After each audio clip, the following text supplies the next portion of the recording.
Morning. ഇന്നത്തെ നമ്മളുടെ ദിവസം തുടങ്ങി. രാവിലത്തെ ബ്രേക്ക്ഫാസ്റ്റൊക്കെ കഴിഞ്ഞു. പിന്നെ ഉച്ചയ്ക്ക് ഒരു ഇലക്കറിയാണ് ഇന്ന് ഉണ്ടാക്കുന്നത്. അതിൻ്റെ പേരെന്താണെന്ന് കറക്റ്റായിട്ട് അറിയില്ല. ഞാൻ അതിൻ്റെ ഇത് കാണിച്ചു തരാം. ഈ കാണുന്ന ഇലയാണത്.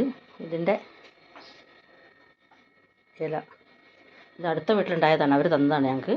നല്ല പോഷകമുള്ള ഇലയാണെന്നാണ് പറയുന്നത്. ഇല നല്ലൊരു വൃത്തിയുള്ള, അയ്യോ ഒന്നുമില്ലാത്ത ഇലകളാണ്. ഇതാണ് ഇലയുടെ ഷേപ്പ്. ഇതിന് ചീരമാനസ് എന്ന് പറഞ്ഞിട്ട് അങ്ങനെ ചിലർ പറയുന്നുണ്ട്, ചിലർ ചായ മാനസ് എന്നൊക്കെ പറയുന്നുണ്ട്.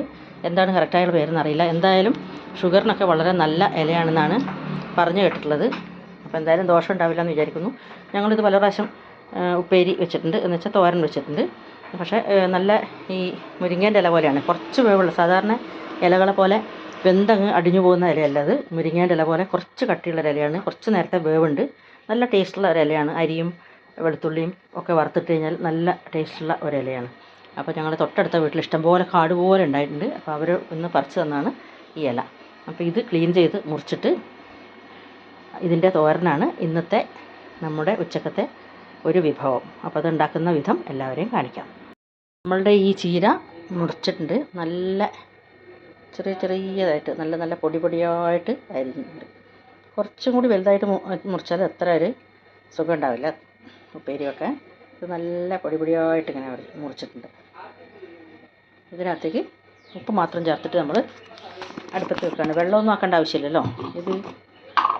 ഇതിൽ തന്നെ വെള്ളം വരുന്നുണ്ട്. ഇലയല്ലേ, ഇലവർഗ്ഗങ്ങൾക്കൊക്കെ നമ്മൾ കുറച്ച് ഉപ്പ് ഇങ്ങനെ ഇട്ട് കൊടുക്കുകയാണ്.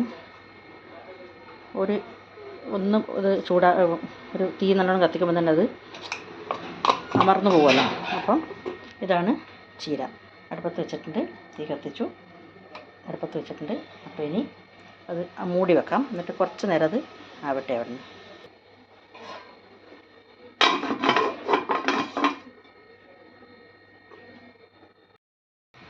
ഇത് കണ്ടില്ലേ, നമ്മൾ ഈ പാത്രം നിറച്ചുണ്ടായിരുന്ന ചീര ഒന്ന് തീ കത്തി ചൂടായി കഴിഞ്ഞപ്പോഴത്തേക്കും അത് താണ് ഇത്രയായി മാറി.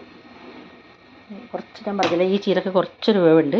സാധാരണ വേറെ ചീരകളൊക്കെ ആണെങ്കിൽ ഒന്ന് ഇതാകുമ്പോൾ തന്നെ അത് വെന്ത് ഇതായിപ്പോൾ വെള്ളം പുറത്തേക്ക് വരുന്നതാണ്. ഇത് പക്ഷേ അങ്ങനെയല്ല, മുരിങ്ങയിലയുടെ ഒരു ടൈപ്പാണ്. മുരിങ്ങയിലൊക്കെ ഒരു ലേശം വേവുണ്ടല്ലോ, അതുപോലെ ഇതിനൊരു ലേശം വേവുണ്ട്. അപ്പോൾ നമുക്ക് ഇതൊന്നും കൂടി അതിനെ അടച്ചു വെക്കാം. നമ്മളപ്പോൾ തേങ്ങ ചിരകി വെച്ചിട്ടുണ്ട്. ഈ തേങ്ങ ഇതിലേക്ക് ഇട്ട് കൊടുക്കണം. എന്നിട്ട് നന്നായിട്ട് ഇളക്കുക.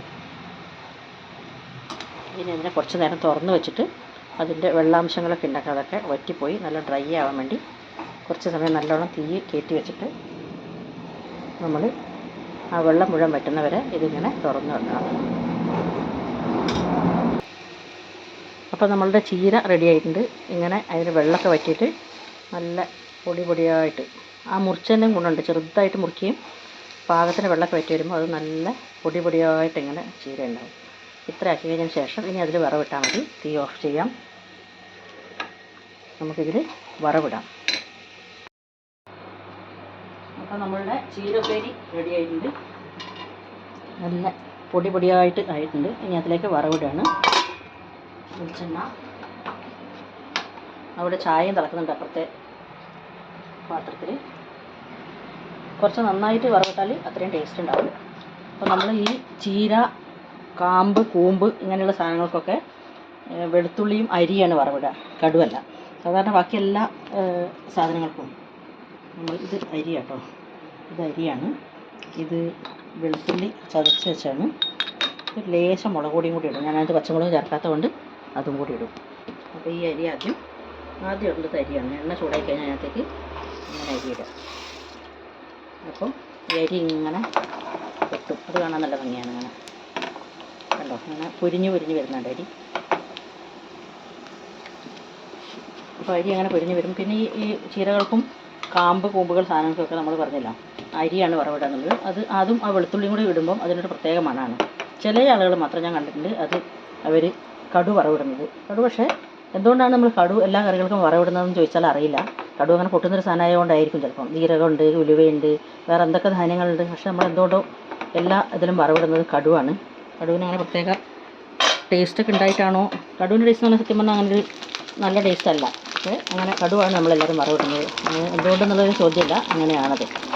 അപ്പോൾ നമ്മളിങ്ങനെ ഇത് പൊരിഞ്ഞ് കഴിഞ്ഞു അങ്ങനെ നന്നായിട്ട്. അപ്പോൾ നമ്മൾ കുറച്ചൊരു ബ്രൗൺ കളർ വരുമ്പോൾ അതിലേക്ക് ഈ വെളുത്തുള്ളി ചതച്ചത് ഇതിലേക്ക് ഇങ്ങനെ ഇട്ട് കൊടുക്കുന്നുണ്ട്.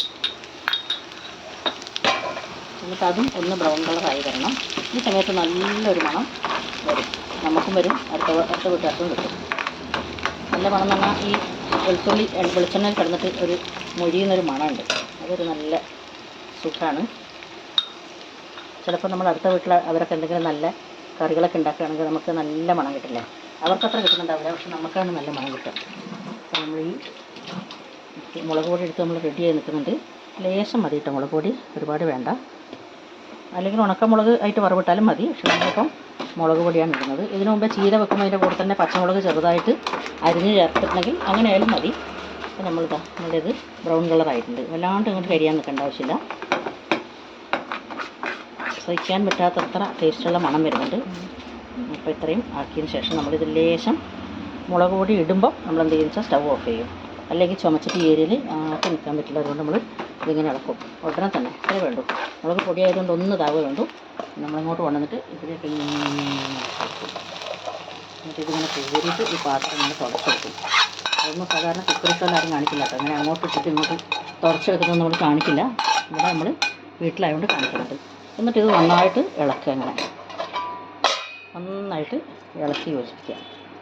എന്നിട്ട് നമ്മൾ ഉടനെ തന്നെ അതിൻ്റെ ടേസ്റ്റ് നോക്കും കേട്ടോ. ലേശം നുള്ളി നമ്മൾ വായിലേക്ക് ഒരു ടേസ്റ്റ് നോക്കും. അങ്ങനെയാണ് സാധാരണ നമ്മൾ എന്ത് കറി ഉണ്ടാക്കിയാലും ഒരു ലേശം കയ്യിലെടുത്തിട്ട് ടേസ്റ്റ് എന്തായി എന്നൊക്കെ നോക്കുന്ന പതിവ് ഉണ്ട് സാധാരണ എല്ലാവർക്കും. അപ്പോൾ ഇത് ഇതാ നല്ല മനോഹരമായ ചീരപ്പേൽ റെഡിയായിട്ടുണ്ട്. മാനസം എന്നാണോ മനസ്സ എന്നാണോ എന്നറിയില്ല ഇതിൻ്റെ പേരിൻ്റെ. ആർക്കെങ്കിലും അറിയുന്ന ആളുകളുണ്ടെങ്കിൽ ഇതിന് കമൻ്റായിട്ട് എഴുതണം. ചീര മാൻസ അല്ലെങ്കിൽ ചായ മനസ്സ എന്നൊക്കെ പറയുന്നുണ്ട്. എന്നാൽ ആരോ ഒരാളിങ്ങനെ പറഞ്ഞു കേട്ടിട്ടുണ്ടായിരുന്നു. എനിക്കറിയാം, എന്നോട് ആരോ പറഞ്ഞത് മാനസം എന്നൊക്കെയാണ് പറഞ്ഞിട്ടുണ്ടായിരുന്നത്. അത് പറഞ്ഞു വന്നപ്പോൾ അങ്ങനെ ഏതായിരിക്കും. പിന്നെ ഒരു ലേശം ചീര എടുത്ത് ടേസ്റ്റ് നോക്കുകയാണ്. ചൂടുണ്ട്, കുറച്ച് ചീര എടുത്തിട്ട് സൂപ്പർ ടേസ്റ്റാണ്. ഇത് മാത്രം മതി ചോറിനാൻ. അപ്പോൾ ഈ ചീരയും ചോറ് മാത്രമായിട്ടാണ് കഴിക്കട്ടെ. ഇന്നത്തെ വീഡിയോ ഇത്രേ ഉള്ളൂ. നമ്മളുടെ ചീര, ബാക്കി അറിയില്ല പേര്, എന്തോ ഒരു ചീര, അതിൻ്റെ പേരാണ് ഇന്ന്. ഓക്കെ, അപ്പം ബൈ.